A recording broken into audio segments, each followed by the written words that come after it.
Hello, my little rain clouds. I've been wanting to talk about a couple of topics lately, and I thought that I might use a game to illustrate those concepts, just to do something a little different and merge two loves of mine, educating people on psychological topics and games. So I wanted to talk about frustration, failure, and relapse. And those are pretty tough topics for some people. And I wanted to use a notoriously frustrating game called Getting Over It with Bennett Foddy, which you may have seen, I think like last year maybe. It was quite popular with streamers and YouTube people because it's pretty frustrating, and it made a lot of people like rage out. And so I thought it'd be a perfect illustration of how to deal with frustration. And a lot of people are a little scared, a little anxious about frustration. They can confuse it with anger. They can worry that someone might be kind of unsafe to be around when they're frustrated. So I want to reassure you that that's not going to happen here. I'm going to be okay. And even if I get frustrated, it's not going to be directed towards you. And I'm not going to get really angry. And I'm not going to be unsafe, and you're going to be okay. I promise. So, I want to talk about frustration, because I think that that's a very useful emotion that gets kind of a bad rap. It's an emotion that lets us know that our goals aren't being met, and that something is getting in the way, that we're having some sort of obstacle that's stopping us from getting what we want. And so it's an unpleasant emotion, and it's meant to be unpleasant. It's like pain in the sense that it's alerting us to something that's wrong, and it's making us feel a desire to change that or avoid the source of that frustration, much like anger is as well. Anger tends to alert us to boundary violations or people not treating us right, and makes us want to speak up about it, do something about it, stop that from happening. Frustration makes us want to take a different approach to something. So for instance, if I want to get into a room through the door, and I try to open the door and it doesn't work, okay, that's a little odd. It's not what I expected. I'll try again. I try the door, still doesn't work. I might start feeling a bit of frustration. And that frustration might prompt me to try even harder to open the door, maybe apply a bit more force to it. And then if that still doesn't work, my frustration may become pretty hard to handle, in which case it's going to make me want to not try the same approach again, because it's unlikely to yield positive results. So, if I feel that way, then I may either give up on my goal of getting into the room, or I may decide this approach isn't working. I need to try a different approach.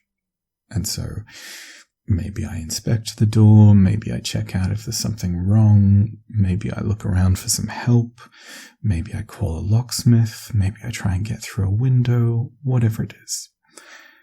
But this is useful, right? It prompts us to try a bit harder to get our goal, which is helpful. And then if that still doesn't really work, then we may need to try a different approach that's going to be more useful. And if that doesn't work, and we run through a couple of different approaches perhaps, then it tells us, you know what, maybe this isn't really worth the energy that we're putting into it. I don't think that we're really going to get a return on our investment. Let's maybe go after something simpler and easier. And that's a helpful thing to have, because we don't want to be wasting our energy on something that isn't going to benefit us. But a lot of people don't really know how to stand the discomfort that comes with frustration, and don't necessarily see it as a positive thing. They don't necessarily realize why frustration is actually helpful. So I want to demonstrate the benefits of frustration and how we can handle that. And I also want to talk about how we learn and grow through failure. And I also want to talk about relapse, because relapse is a really important part of our journey to recovery. I'm not going to talk about specific kinds of relapses, so there shouldn't be anything triggering about that. But whether you're trying to recover from a substance issue, some unhealthy behavior that's negatively impacting you, trying to recover from a mental illness or something like that, relapse is a serious concern. So relapse typically is a deterioration of your condition or sort of going back to negative habits, unhealthy habits, things like that. And so we tend to experience relapse. I think between 40 and 60% of people trying to recover from something will experience relapse. And it's pretty common. And it's actually quite a normal, healthy part of the recovery process. And there's a lot of benefits that can come from relapse.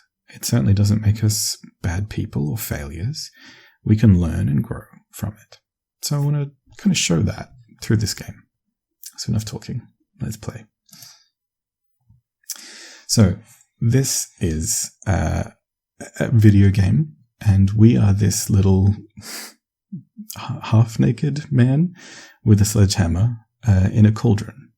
And you might be thinking, yes, Rainey, I've played video games before. How is this different? Well, in this game, we are trying to climb a mountain. It is quite a difficult, frustrating game where you try and climb a mountain with this unwieldy sledgehammer by propelling yourself along like this. And you will try and climb up a mountain and you will fail a lot. It's meant to be a game that is frustrating. Look, we kind of like lift ourselves up like this and then no, we're not quite there. Okay, so it's a bit fiddly, which is kind of the design of the game. It's meant to be fiddly and frustrating. Okay, are we on the branch? Good. Okay, so this is not too difficult, right? And so I'm up on here, and we're getting up. Oh, we're a little bit off, but that's fine. Okay, so yep, there we go. All right, so now we're over the tree. We have successfully bypass the first hurdle, the first obstacle in getting up the mountain. This is not the last time that we will be seeing Mr. Tree. Mr. Tree will be a constant companion, I imagine. Even though we are past that hurdle, we're going to be going back past it and we'll have to climb over the tree again. Whoop. Okay, so that was our first little setback. So we were climbing up the rock and we kind of fell off. We kind of pushed ourselves off with the hammer. And I don't feel frustrated or anything, but it's going to get there, I'm sure. And that's okay. So we're going to, what if we go like this? Is this going to work? Yes, it did. Okay, great. So here we are. We're nestled in a little checkpoint and that's great. So we've overcome the bit where we failed previously. We kind of slid back down and now we've gotten past it. And that's great. We are going to have to go past it again. I'm sure that we're going to experience some failure and that's okay. That's part of the game. But I want to show, here we are. Look, we've gotten past it. How would we ever have to go over that rock again? We'll see. Okay, so that didn't work. Let's go up here. Oh, okay. Almost. The controls are a little bit janky, which is kind of, again, the whole point of the game is that it's meant to be difficult to do. Okay. Oh, almost. That's okay. So I feel a very mild sense of frustration there. It's kind of elation in a sense. It's kind of an excitement. It's an energizing thing that makes me want to try again because I can sort of see that it's within reach, but it's not quite there. But that's okay. We're going to get there in the end. Okay. Incidentally, this game was made by Bennett Foddy, who is an Australian man, and he actually provides some narration along the game and sort of talks about the design of the game and sort of Zen concepts. Oh, look at that! We got up onto the ore. I've turned his voice off because, frankly, I'm enough of an Australian man already, and we don't need two of us. Oh, look at that! We're going so well. We're just windmilling around. It's great. Okay, this is going to be trickier. Oh, look at that. Oh, look at that. Oh, yes, I got it. Oh, good. Okay, so we're getting pretty pretty good. That was a pretty major windfall. Oh God. And now we're all the way back down. So that's kind of the gist of the game, right? Is that you make some good progress and then you fall back down. And that's okay. I don't feel particularly frustrated at the moment. I think a mitigating factor in that is that I'm not actually trying to climb the mountain. What I'm trying to do is use this as a way of illustrating concepts. But I could see, potential frustration if I were really invested in trying to climb the mountain. But I want to take a moment just there and recognize that was kind of a failure. And a lot of people don't like the word failure. It is a very emotionally charged term for some people, understandably so. But I'm not using it in a punishing sense. I'm not using it in the sense that was bad. And it certainly doesn't mean that I am bad. But we were trying to do a certain thing. We were trying to get up the mountain, and we did not. And we fell back down. And so we did, in a sense, experience a failure, which is okay. The point of that is that you can look, all right, so what happened there that meant that I didn't succeed? What happened there that made it difficult for me to accomplish my goal? How did I fail? And so you can take those kinds of moments to reflect on what happened and look at it as an opportunity to grow and improve. What happened there was that I got a little bit loosey-goosey and I wasn't necessarily being very cautious or precise with my movements. And I actually pushed myself off of a surface. I was kind of flailing around. And sometimes you need to be a little quick and you need to be kind of twitchy and catch things. And other times you can take it slower and be more precise and mindful about what you're doing. So that may be a lesson to try and be a bit more cautious in what we're doing. I've just pushed myself down. There we go.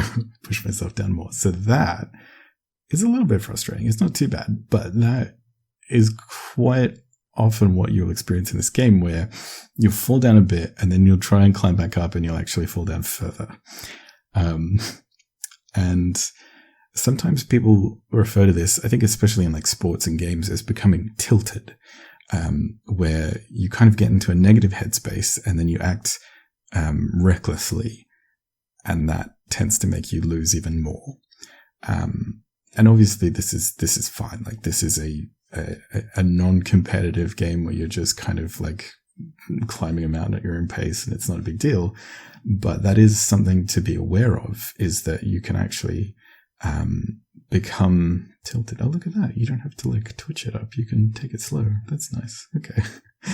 You can become kind of tilted if you react in haste, I suppose. Okay. Oh, we almost got up there, but in fact, we were a little bit short on the roof. And so, oh God, that was a big jump. So it's important to kind of, I think, learn from failures when you experience them. That's not the right way. Oh, okay. We slid off. That's fine. So yeah, I think, it's important to be able to pause and hang in there, to pause and reflect on what happened and why and what you can learn. And right now we're not making a whole lot of progress, but there we go. We've gotten up again. And so I think also it's important to recognize that there are probably going to be certain points where you consistently struggle and find that quite difficult, and other points where you probably find it pretty easy most of the time. And I would say that this ore is probably one of the sort of major checkpoints, at least for me right now, where you do. Okay, so we're kind of repeating the same thing. That's fine. Yeah, the ore is kind of a checkpoint of success, failure, and struggling. Okay, so I'm doing it fast and kind of careless, and we've established that that's not necessarily the way to go. Oh gosh, that was pretty big. So what we might need to do is to take it slow. Okay. Yeah. I'm not intending for this to be like a particularly focused gameplay video on Bennett Foddy. Okay, so let's try an inch over here, and then not quite. Oh, that's too much. So what I really wanted to illustrate was being able to go up and down the mountain. And so we're kind of, I need to slightly jiggle around like here. I'm going to be very gentle, very slow. Okay, that's not quite enough either. Okay. And then we can go around like that. Look, you can see. So I was becoming slightly frustrated at my repeated flailing sort of rapid attempts to climb up. And so instead you can take it slow like this. My frustration, mild, very mild, was kind of encouraging me to take a different approach. So let's instead just take it very slow and gentle. Now this one, I don't think we necessarily can be as slow, because I think you kind of need, yeah. There we go. Nice. Okay, so now we're up at a semi-stable area. So we can reflect on our successes, not just our failures. So going slow over the ore was a good strategy. Going fast over the roof was a good strategy. Slow didn't really work with that. Fast kind of works there. I don't know that we'll be able to climb up here without going fast. Yeah, not a great purchase point. And so we may, oh, that was close. So we pushed ourselves off, which is, okay, we pushed ourselves off again. So this is great. This is a great example. I'm not terribly frustrated because, again, I'm more focused on teaching. But I can understand how that could be frustrating for someone. So what I want to illustrate there is that I fell back down the mountain.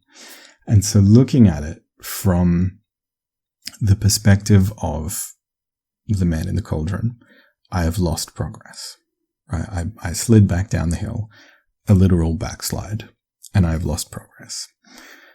And some people will view that as a huge failure, and they will view it as a failure of themselves. They will view it as a personal failing, a reflection of their worth, their capabilities, their skill, all sorts of things. They'll really beat themselves up for that.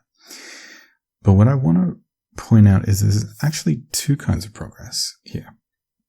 There's the progress of the little man in the cauldron climbing up the hill. And he has gone kind of far up and then fell back down. And that's not ideal. But realistically, it's very unlikely that I'm going to climb the mountain in one journey, in one straight go. My first attempt is unlikely to be successful, particularly with a very, very difficult task such as this. The other kind of progress that I'm making, it's actually me making the progress, me as the person, as the player. It's outside of the game. The growth, the development, the progress is happening in me. Irrespective of where the little man in the cauldron is, I have made progress. And the nice thing about that is that it can't be taken away. The little man in the cauldron may fall backwards. He may be further down the mountain than he was. But I have progressed by becoming better at this game, by learning how to play this game better, by learning more about the mountain, by learning more about how to control my character, how to play the game. I have grown. And that progress can't be erased, and it can't be something that goes back, because I'm not going to forget. It's unlikely, at least.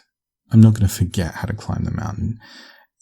I've actually played some old games recently that I haven't played for a long time, and I found that they do come back to me very easily.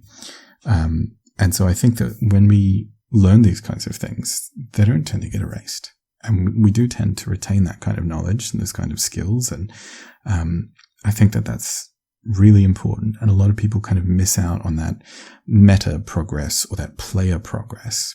When someone experiences a relapse, for example, they look at, I had, a 39-day streak of resisting this thing that I don't want to do anymore. And then I caved in and I did the thing, and so I've lost all of that progress. And that's not true. Your little man in the cauldron may have slid back down the mountain, but you actually gained a lot of progress because you went 39 days without doing that thing, and you gained a lot of experience from your success. You learned about what works and how to resist that thing, but you can also gain experience from your failures. And you can learn, okay, so what didn't work there? What was it that was driving me to go back and do that behavior that I'm trying to quit? What was it that made me lose my mountain progress, if you will? And by learning, by reflecting on those things and taking the lessons away, we get better at resisting. We get better at maintaining a sense of progress. We get better at not relapsing. And so we make more player progress, irrespective of our mountain progress. Our player progress doesn't get erased. So we get better at resisting. We get better at making healthy decisions. We get better at resisting the urge to relapse or use or hurt ourselves or whatever it is. And that's something that a lot of people don't really recognize. And I want to make that clear to people, is that there's more than one kind of progress, and that actually, as we just saw, right, the mountain progress, it's quite ephemeral. It comes and goes, and it's not that important. Yes, it would be nice if I could get up the mountain on my first try, but that's not really the idea. Recovery is a journey, not an endpoint. And same with climbing a mountain. Climbing a mountain is not the same as being at the top of the mountain. If someone just teleported to the top of a mountain, it wouldn't be a feat. It wouldn't be something that we think of as impressive or worthy of respect or praise. We notice climbing the mountain as the accomplishment. It's not just about being at the top of the mountain. It's not just about going up the mountain. It's about learning how to climb the mountain.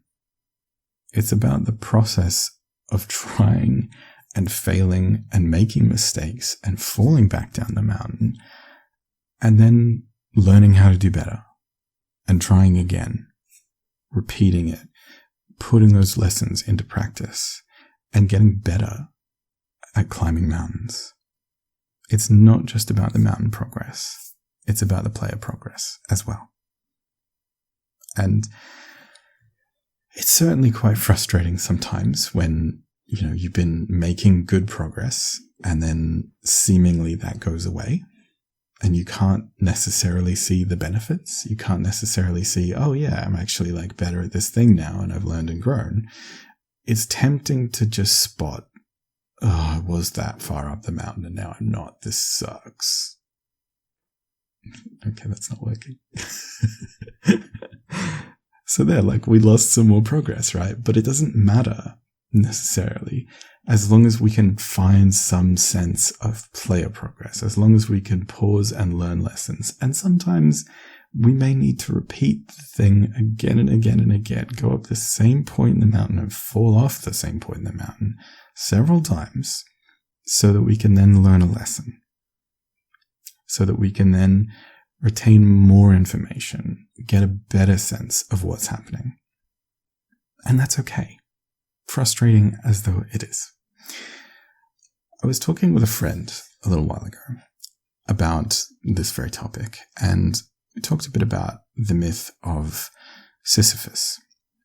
Sisyphus was an ancient Greek king, apparently not a very nice guy, but quite clever, and he outsmarted death, Thanatos. He outsmarted death. He cheated death, basically.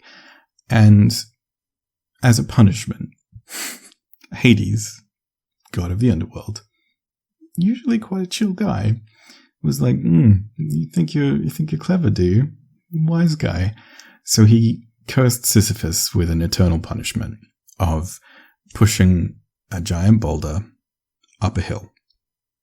And when Sisyphus got near the top, the boulder would roll back down to the bottom of the hill. And then Sisyphus would have to pick it up and roll it all the way back to the top of the hill, and then it would fall back down. And this is a pretty awful punishment. It's very pointless. It's defeating. You feel powerless. It's just condemned to failure after failure. And obviously that's a mythological tale, right? So it doesn't have real-world logic or rules behind it, but there are certainly tasks that we experience in our day-to-day lives that can feel quite Sisyphean.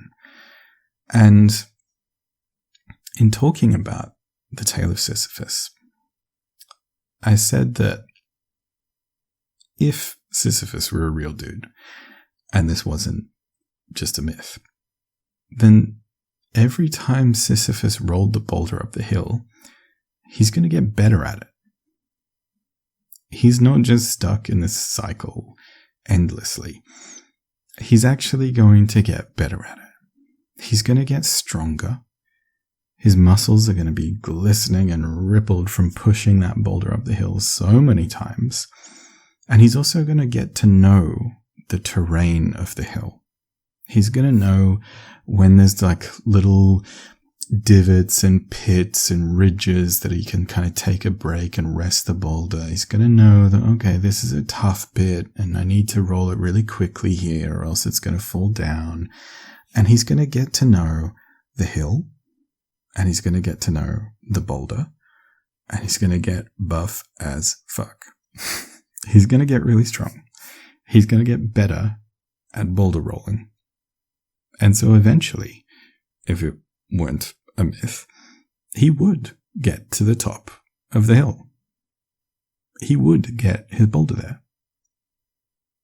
And arguably, it's not just about getting the boulder to the top of the hill, because at a certain point, maybe the boulder rolls down. Even if it's been sitting up there for like 10 years, it might roll back down again.